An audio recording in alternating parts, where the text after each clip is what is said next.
السلام علیکم مولانا۔ وعلیکم السلام جنس بھائی۔ مولانا مجھے آپ سے ایک سوال کرنا ہے، آپ یہ بتائیے اللہ ایک ہے یا پھر ایک سے زیادہ ہے؟ یعنی اللہ کی وحدانیت کے متعلق آپ سوال کر رہے ہیں کہ اللہ ایک ہے یا ایک سے زیادہ ہے؟ جی دیکھیے انس بھائی، اس کے متعلق قرآن کے اندر اللہ تبارک و تعالی نے ارشاد فرمایا ہے، قل هو اللہ احد، آپ کہہ دیجئے اللہ احد، اللہ ایک ہے، اللہ کی ذات ایک ہے۔ کلام پاک میں دوسری جگہ بھی اللہ نے اس کو بیان کیا ہے، هو اللہ الذی لا الہ الا هو، اللہ کے علاوہ کوئی معبود نہیں ہے۔ آیت الکرسی کے اندر بھی اللہ تبارک و تعالی نے بیان فرمایا، اللہ لا الہ الا هو الحی القیوم، کہ اللہ ایک ہے اور ہمیشہ رہنے والی ذات۔ حدیثوں کے اندر بھی جو ہے اللہ کی وحدانیت کے بارے میں ہے، قرآن شریف کے اندر بھی اللہ کی وحدانیت کے بارے میں ہے۔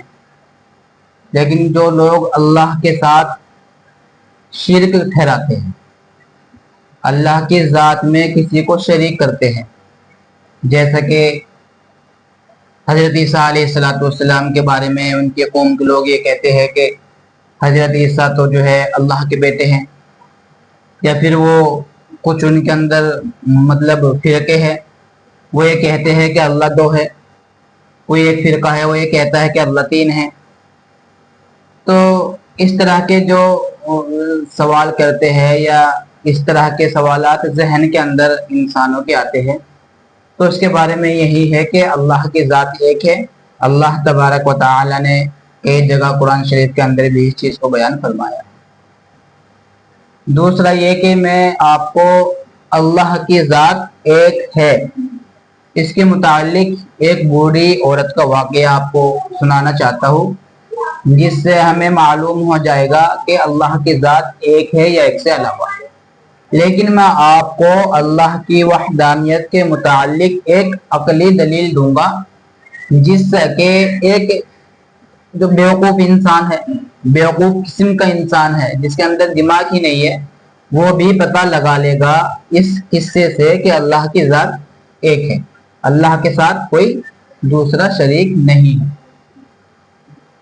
اس کے بارے میں یہ ہے کہ ایک بوڑھی عورت تھی اور وہ چرخے پہ اپنا کام کیا کرتی تھی، جو بھی کام ہوتا ہے چرخے پہ، دھاگا بیننا یا روئی بیننا یا کپڑا بنانا وغیرہ۔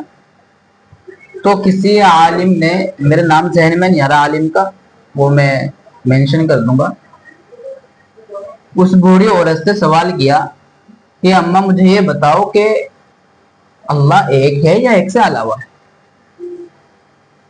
تو اس بوڑھی عورت نے جواب دیا کہ بھئی پڑھی لکھی تو میں ہوں نہیں، اور میں اس کا جواب بھی نہیں دے سکتی کہ اللہ ایک ہے یا ایک سے زیادہ ہے، لیکن میں اتنا بتا سکتی ہوں آپ کو کہ جو میں چرخہ چلا رہی ہوں، میرے سامنے اگر ایک عورت اور بیٹھ جائے اور اس کو بھی کہہ دیا جائے کہ تو بھی چرخہ چلا، یعنی ایک چرخہ اور دو عورتیں، وہ عورت ادھر سے چلائے اور میں ادھر سے چرخہ چلاؤں، تو نتیجہ کیا ہوگا؟ نتیجہ یہ ہوگا کہ وہ ادھر چلانے کی کوشش کرے گی اور میں ادھر سے چلانے کی کوشش کروں گی، چرخہ کیا ہوگا؟ ٹوٹ جائے گا، ختم ہو جائے گا۔ تو ایک چیز کا نظام چلانے والا ایک ہی ہوگا۔ اللہ تعالیٰ قرآن شریف کے اندر ارشاد فرماتے ہیں، لَوْ كَانَ فِيهِمَا آلِهَةٌ إِلَّا اللَّهُ لَفَسَدَتَا، یہ قرآن شریف کے اندر اللہ نے بیان فرمایا کیا؟ لَوْ كَانَ فِيهِمَا آلِهَةٌ إِلَّا اللَّهُ لَفَسَدَتَا، لَوْ كَانَ فِيهِمَا، اگر ہوتے زمین و آسمان میں، آلِهَةٌ بہت سے معبود، یعنی بہت سے اللہ جن کی عبادت کی جاتی ہے۔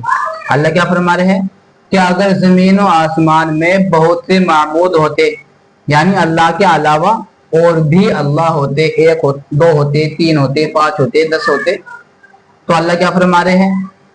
لفسدتا، دنیا کا نظام ختم ہو جاتا۔ تو اللہ تعالیٰ بھی اسی چیز کو بیان فرما رہے ہیں کہ نظام چلانے والا کائنات کا صرف اللہ تبارک و تعالی ہے،